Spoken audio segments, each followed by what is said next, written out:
Dating bayaw ni Doktora na dating asawa ni na loko-loko.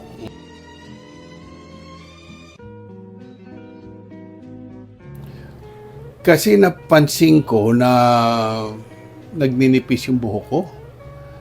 At tinanong ko yung misis ko dahil na-COVID yung misis ko, nagnipis yung buhok. At pumunta dito sa Dare Clinic, lumago. Ngayon sabi ko, kaya pa kaya itong buhok ko dahil masyado nang manipis eh. Kaya pumunta ako dito. September yun, around September. By December, ang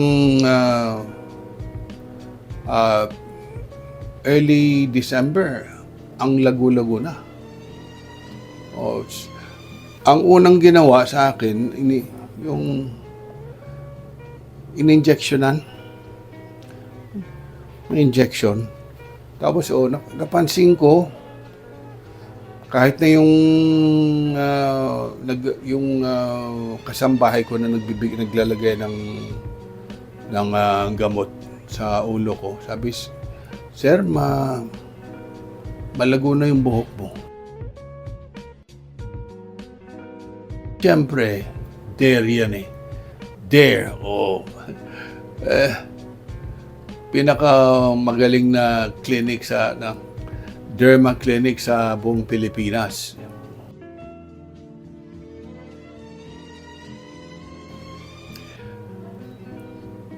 Nakatulog ako eh. Dahil may nagmamasahe sa akin sa paa ko. Tapos mayroong mga nakikipag-usap sa akin. Tapos habang ini-injection yun yung ulo ko,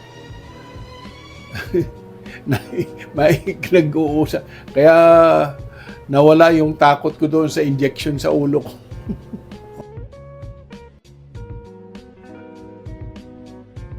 Wala, yun lang yung parang kagat ng langgam yung ulo ko. Pero ngayon tumubo nang ang kapal makapal.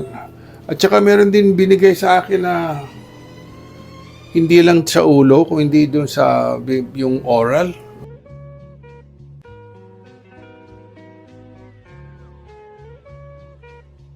August, nakita ko, grabe, sabi ko, wow, manipis na. Ngayon makapal, bumalik na sa dati. Dito lang kailangan pa. Dito sa likod. Pero yun dito yung masyado nang manipis eh. Ngayon, ang kapal.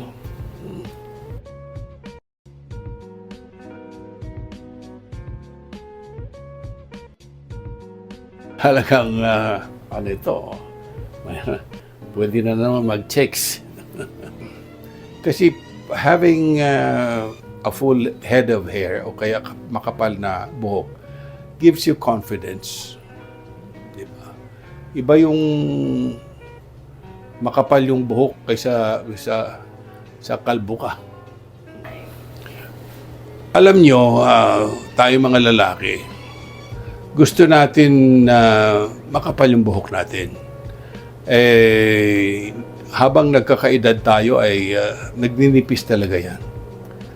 Kahit na sabihin mong hindi sa lahi ninyo na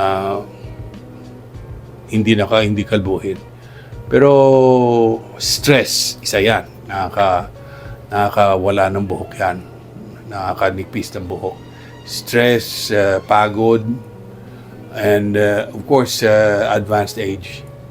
Kailangan mo na ng either hair transplant. Hindi na kailangan eh. Ngayon, I should have known better noon kasi nag-hair transplant din ako eh. Pwede lang pala sa pwede pala sa medical, yung advances of modern medicine, pwede na pala.